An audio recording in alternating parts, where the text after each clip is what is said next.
Hello, everyone, and welcome to a new episode of Slash Film Daily. On today's episode, we're going to go into the mailbag and answer some of your questions. This is Slash Film Editor-in-Chief Peter Sciretta, and joining me on today's podcast is Slash Film Weekend Editor Brad Oman. Hey, that's me. And writers Hoai-Tran Hey, everyone. and Chris Evangelista. Hello. So we were recording this early. As you're hearing this, HT is away in the land of New Zealand, and so we're gonna get to some of your questions. These are some questions that have been sitting in my email box for quite some time.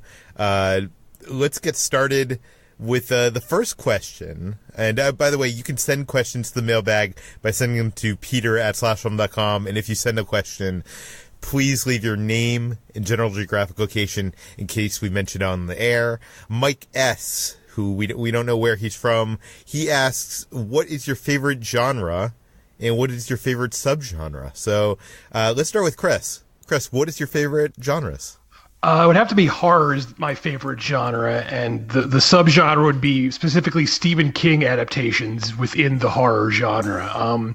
I really like pretty much every horror subgenre, like ghosts and all that stuff, but Stephen King is my big thing. Is there a horror subgenre that you can't stand? I don't really like aliens. I know that's more sci-fi, but anytime they bring aliens into the mix, unless it's, the actual Alien franchise, I'm not really big on that. Okay, let's move on to HT. HT, what is your favorite genre and favorite subgenre? So my favorite genre is probably, I'm going to cheat a little bit here and say fantasy/sci-fi.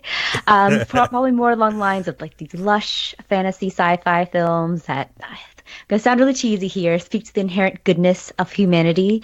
And my subgenre would probably be fairy tales, because I've always really adored fairy tales, and I really love films that dig deep into that sort of fear that fairy tales come from and the urban myths that they come from as well. So that's the ones that I like. Films like Pan's Labyrinth, for example, fits this perfectly. I feel like so far, if you have been listening to this podcast for any amount of time, both of these answers have been so on brand. So, not even looking at what Brad's choice is, I assume I know what it is. Brad, what is your favorite genre? Yeah, speaking of on brand, my favorite genre is comedy for the overall genre. And within the comedy genre, I like, this isn't necessarily a genre, but it's kind of a type, or a subgenre rather. I like comedies that are self-aware and meta. Referring to kind of like the rules and tropes of movies themselves, but not necessarily in a parody way. Like, I do love movies like Airplane and They Came Together and The Naked Gun, where they're clearly mocking, a certain genre in that way. But I also like movies like 21 Jump Street, where they make reference to it, but it's not a direct parody necessarily, and it's still like a straightforward action comedy, or something like This Is the End, where everyone's playing themselves, and so they're kind of mocking each other, but also like playing exaggerated versions of themselves. Can you give us an example of like one of these kind of meta comedies? Well, like 21 Jump Street is one of them for sure. Like they're constantly making, reference to the fact like of the tropes of the movie without acknowledging that they're actually in a movie. Yeah. Like stuff like that. And even the sequel to that, acknowledging kind of like the aspect of it being a sequel. Yeah, they kind of do that in a meta way. Yeah, doing the same thing over and over again. What else? Other movie. Now I can't even think. Like I was thinking. While you're thinking, I'll say what my favorite genre is, and I wrote down big event movies. Is that a genre of film? Like. It's a type of film. A type of film. Another one I want to say is films that world-building films. I guess that's not a genre either. I guess I would have to settle into sci-fi. I love sci-fi movies. My favorite subgenre is coming-of-age dramas or dramedies. The kind of stuff that plays at Sundance and stuff like that. Those are really, literally my favorite. Wayne's World is a perfect example for mine. Oh yeah, that is a great one. Yeah, it's one of my favorites. Okay, let's move on to our second question here. Kolin from San Jose writes in, what are some of your top Disney Channel original movies from the 1990s? I'll start this one off because I didn't have Disney Channel in the 1990s. I always wanted Disney Channel, but it was never part of my cable package, so I didn't really watch any of those. I did watch a couple of the 1980s ones. There was a direct-to-TV sequel to The Parent Trap called The Parent Trap 2, and it was numeral 2, not number 2, because it was classy back then in the 80s. And I saw that probably way more times than I care to admit because my mom loved The Parent Trap, and this was a horrible direct-to-TV sequel. But the one I would probably say that is my favorite, and this was also another 80s one, is this movie called Not Quite Human. I'm not sure if you guys have seen this, but it starred Ellen Thicke. Played this scientist who creates an android that looks just like a human teenage boy, and he basically adopts him as a son, and there's a whole adventure that ensues. But I don't know why, but I think this was always playing when I was a kid on Disney Channel. I'd watch it over and over again. Have any of you seen this movie? No, that sounds strange.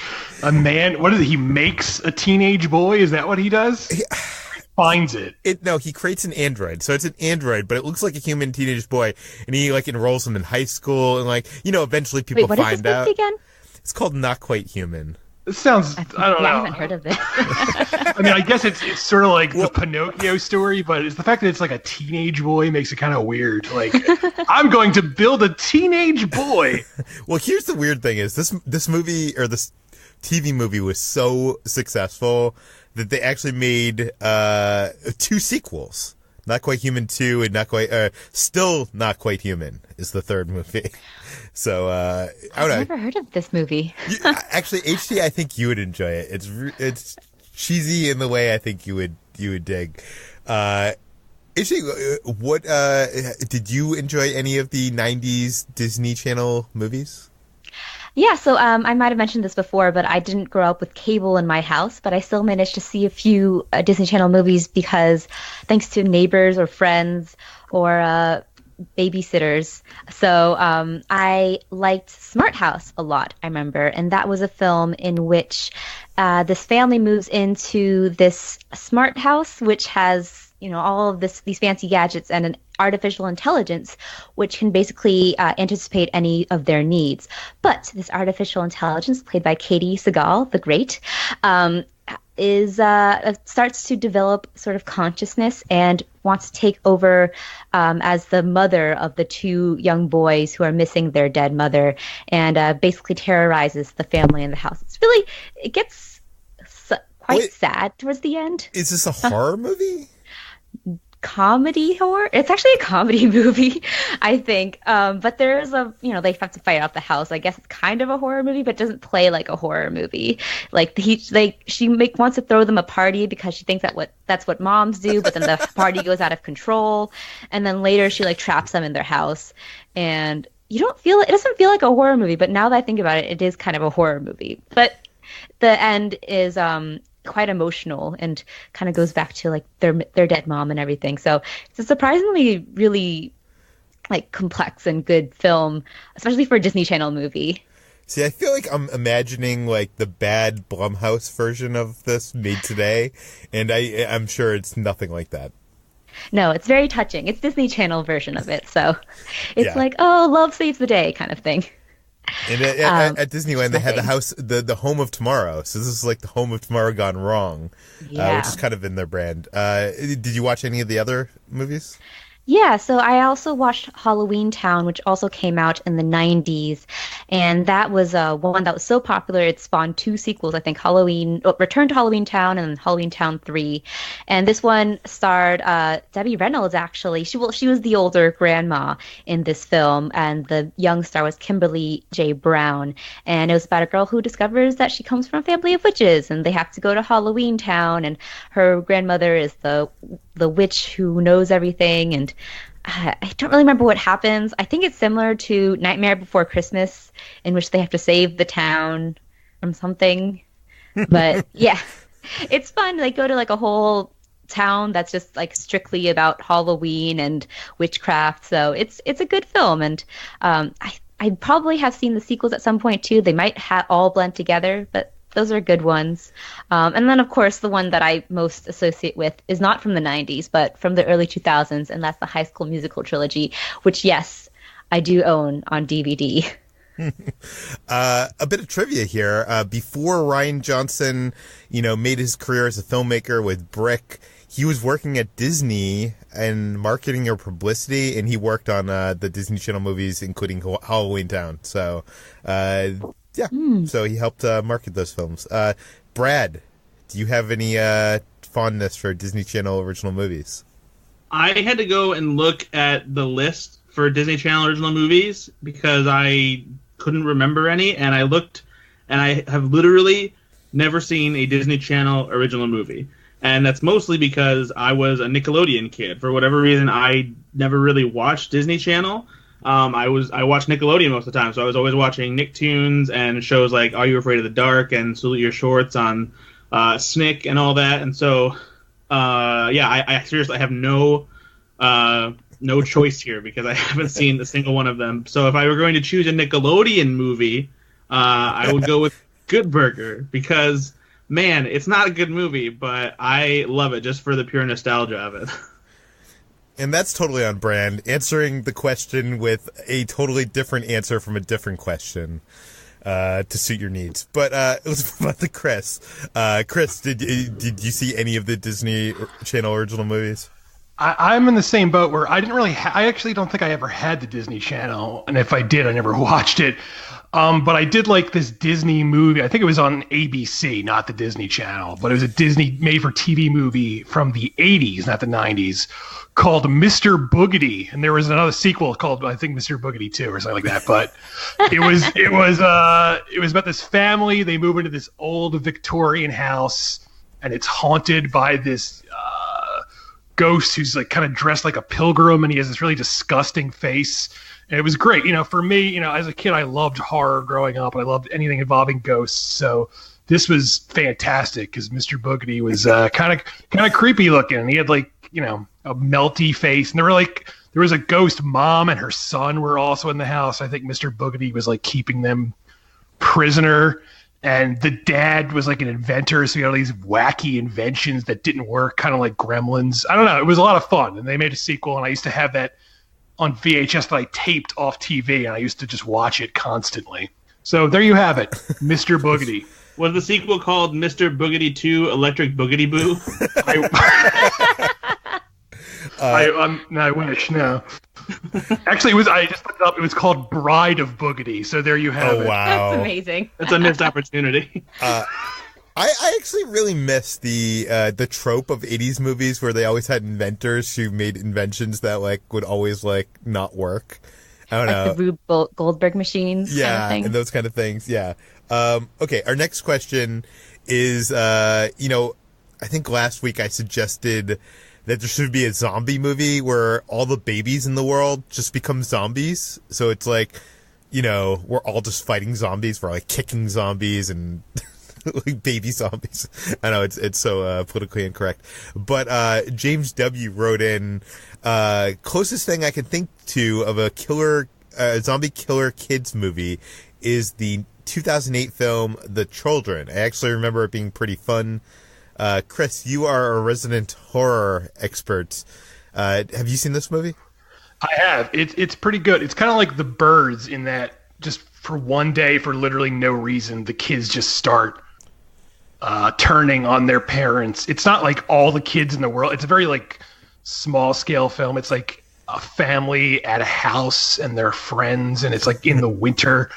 It's pretty good. It's not, I think fun is the wrong word, because it's kind of like it's played very seriously and dramatically, and it's not like you're describing where they're running around kicking kids in the head. That doesn't happen in this, but yeah, I have seen it. Yeah, I'm looking for World War Z, but with baby zombies. That's what I want. Okay, it's never gonna happen.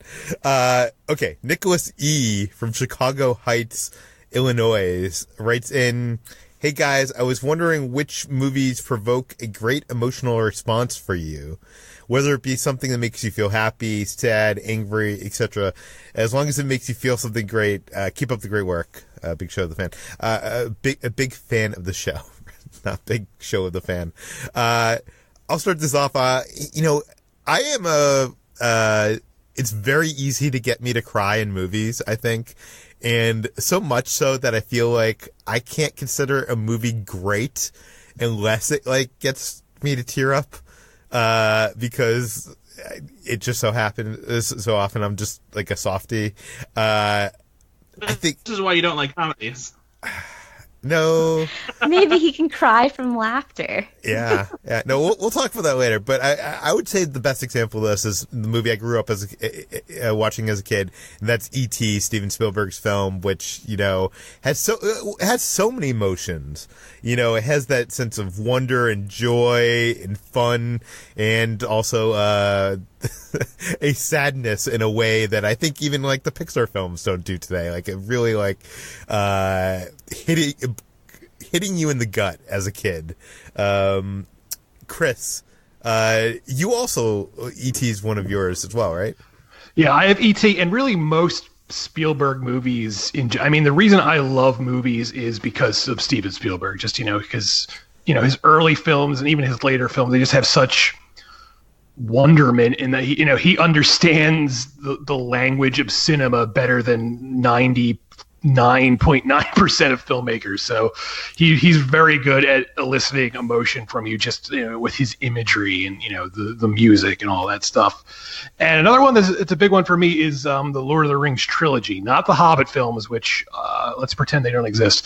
The Lord of the Rings trilogy, though, especially Fellowship of the Ring, there's something very lived in about that movie that I find very magical, and I tend to rewatch it every year around fall, which is coming up. It's just a very good fall, autumnal sort of film. I don't know, just the world that movie creates feels very genuine, and I like getting lost in it. Even though I'm not a fan of like the books, and I'm not even a big fan of fantasy in general, but there's just something about the way that movie's constructed that really gets to me. And I don't think you have to tell us to pretend that the Hobbit movies don't exist. I think that's just how we live. That's just normal. Yes. Brad, what are some movies that bring out emotion in you? I've always been a sucker for like troubled romance or romances that are unrequited or like on the verge of being unrequited and then kind of work out at the end. Like Eternal Sunshine of the Spotless Mind is one that comes to mind. I was really moved by Sleeping with Other People. It's definitely an R-rated comedy, but there's also a lot of genuine emotion in it because of Jason Sudeikis and Alison Brie. Like Crazy is another one. The Before Sunrise trilogy I love because of how the romance evolves and how there's like it's a perfect depiction of like the relationship and how it can go from like on the rocks to being wild and passionate. So yeah, stuff like that always pulled in my heartstrings. HT, what movies hit you emotionally? I like movies that I'm also a big crier too, Peter. I tend to really evaluate movies as much on emotion as I do based on like how well the movie is made, and I cry over a lot of movies, but I like movies that take me to the depths of despair and then bring me back with a semblance of hope. So A Little Princess was one that really affected me as a kid. I watched it a lot growing up, and that's an Alfonso Cuarón film that adapts I think Frances Hodge Burnett story about a young orphan who is or young girl who becomes orphaned after her father dies and is basically like Cinderellaed into working for the this girls' school, and but she still has a very optimistic outlook, and it's just it's such a beautiful film and makes me cry every time. One that I watched and remember very distinctly making me just gush out tears, which was Bridge to Terabithia, which is a strange movie for a lot, and it's the most recent one too. But I remember watching it and just like tears were falling out so hard that I couldn't see the screen. And I think that like a lot of these films kind of speak just sort of a loss of innocence in a way, something that I feel is just terribly affecting for me, just because that is something that is it's almost universal in a way. So another one is I really like Bittersweet Romance. It's kind of along the lines of what Brad was talking about before. Sunset's a big one for me, as well as most recently Call Me By Your Name, which didn't make me cry like gushing tears as the other ones did, but definitely left me with this just heavy feeling in the pit of my stomach that was almost transportative. Yes, and Andrew H. from Cambridgeshire, UK, writes in, because we were talking about, our thoughts on physical media and everybody going to digital and streaming. He says that while he is resigned to the fact that one day physical media may die, he still thinks the picture and sound quality of Blu-ray will always be better than digital download/streaming. I'm also a fan of special features and commentary tracks. Also, a couple years ago, I started collecting Steelbook Blu-ray editions, which are often limited runs. They have unique, exclusive artwork and usually do not lose their value. Admittedly, some of these editions can be expensive, but they're definitely worth purchasing for your favorite films. And there's a clear demand for these special editions, as they usually sell out within hours of being released. I did want to respond because I am the guy that's, I think I'm one of the people that's in the future here being like, physical media is going to go away. That he says that the picture and sound quality of Blu-ray will always be better than a digital download streaming. I don't think that's the case. I think, 5 years from now, you will see 4K being better than the 4K Blu-rays, but I could be wrong. But let's talk about the Steelbooks, because that's what this is about. I don't collect Blu-rays really anymore. I have, a little collection. But Brad, I know you are a huge collection of physical media. Do you collect Steelbooks? I don't necessarily have a collection of Steelbooks, and I don't really go out of my way to get them. And that's mostly because oftentimes when I see the artwork on Steelbooks, I'm not particularly enthused or impressed by it, or I'm like, oh man, I gotta have that version of the movie. Normally, I like the regular cover art is fine to me, and oftentimes better, in my opinion. But there are some cool ones that I do have that I picked up specifically because they were an awesome design for the case. I have the Steelbook of Guardians of the Galaxy, which looks like Peter Quill's Walkman, and I have the Steelbook for Doctor Strange, which looks like the Book of the Vishanti from the movie.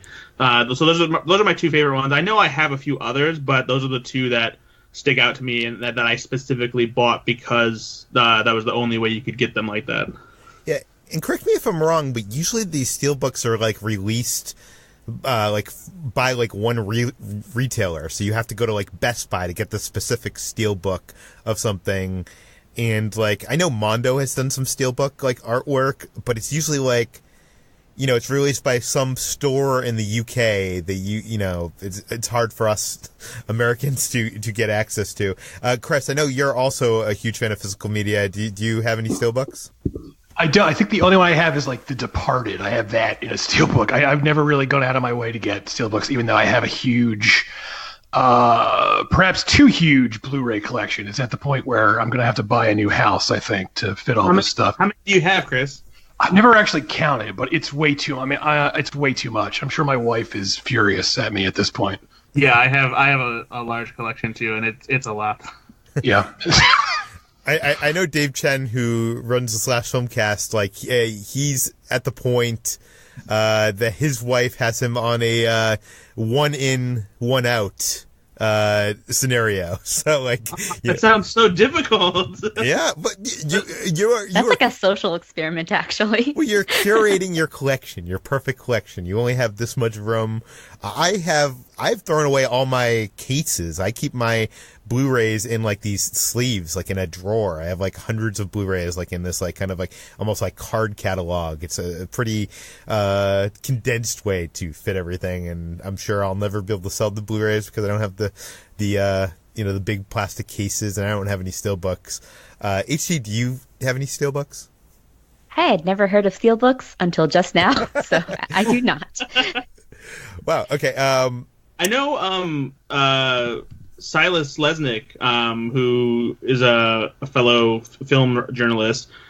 He has gone out of his way to get a steelbook version of every movie in the Marvel Cinematic Universe, which apparently had proven to be difficult for some of them. But I believe he has a full collection of them, and there are some other steelbooks that he's gone out of his way to buy as well. It's pretty insane. I remember when I was collecting DVDs and I had thousands of DVDs. I didn't really have any steelbook. I don't know if steelbooks were a thing back then, but I used to be kind of. I loved and was partly annoyed by like, you'd buy like Evil Dead. Was it 2 that came in the like the actual book of the Dead? Oh yeah, and it was like those things were like hard to put on a shelf. And especially like when something came in a collectible, like, Terminator 2 came in like an endoskeleton, and you can't like put it with the rest of your things, and like the discs come out of the endoskeleton, so like you can't like put. I don't know. Does that bother you at all, Brad? No, I've never bought any that are that have like an odd package shape like that, or except the ones that I do have, they're meant to like sit on a shelf in a cool way. So you don't have like the Dark Knight Bat Pod edition?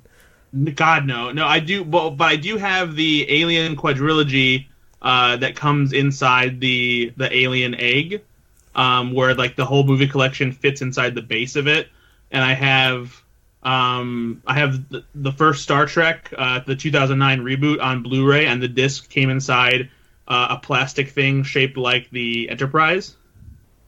And what's the other cool one that I have? Oh, I have the Planet of the Apes collection that fits inside of a bust of the ape from the original Planet of the Apes.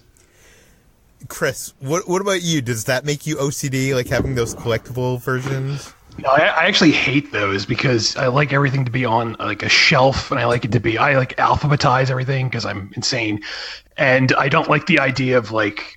I can't fit like a giant head on the shelf next to the other discs. So yeah, I tend to avoid those. Like I remember a while ago when I was still buying the Simpsons DVDs, they started putting them out in these like clamshell cases shaped like the characters' heads, and I just hated that. I remember those. Like, wasn't one of them like furry or something? I remember like it was like awful. I hated that. And then like there was actually an outcry, and they started releasing them in the normal cases too. So I've also been really bothered by when they started changing the cases that TV shows came in to like make them more conservative.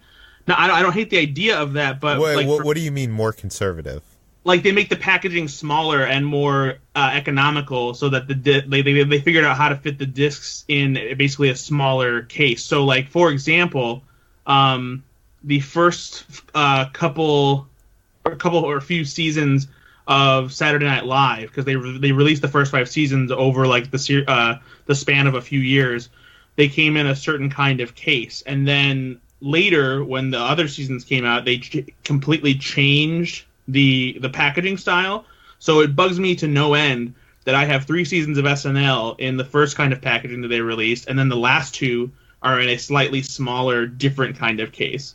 And they've done the same thing with other shows too, where like I bought the first like 5 seasons of 30 Rock, and then the later seasons they came out with these thinner cases, and so like the last couple seasons are thinner and it doesn't look quite right when they're all together. Well, that's not as bad as when they stop releasing seasons for a show. Like a publicist we know named Marshall has a huge collection of DVDs and Blu-ray, and he's a big Roseanne fan, and I know like he was like collecting the Roseanne on TV collection, and I think at some point they just like maybe they weren't selling enough, or I don't know, maybe just people were watching stuff on streaming, so they stopped producing it. So like he has like half of the run of Roseanne on physical media, and then they stopped like releasing them. That to me would be worse, but I definitely see that point. I think we are at about the time. Even though we had some more questions, we'll get to them at a later time. Brad, where can people find more of your work online? Always on slashfilm.com, on Twitter at Ethan_Anderton, and on my own podcast, Go Flix Yourself, on iTunes and some other podcasting platforms. HT, where can we find you? Also every day at slashfilm.com, and I'm on Twitter at HTranBuoy. Chris, where can we find you? Hey, also slashfilm.com and Twitter, see Evangelista 413. One of these days I'm expecting hate mail over the fact that everybody says slashfilm.com is where you can find them, but it has not happened yet. But now subliminal messaging. Also what? Subliminal messaging, that's what it is. We just keep repeating it. Well, the whole point of this podcast, we don't make any... Guys, we don't make any money off this podcast, or we have not found a way to make money off this podcast. So, we make money off the site. Every podcast I listen to is sponsored by Audible. Why aren't we sponsored by Audible? I know. What's up, Audible? Let's get on that Audible shit. Yeah. Yeah, every day, HT could recommend a new book. Yes, Audible, true. please call us. Okay, anyways, you can find me at @slashfilm on all social media.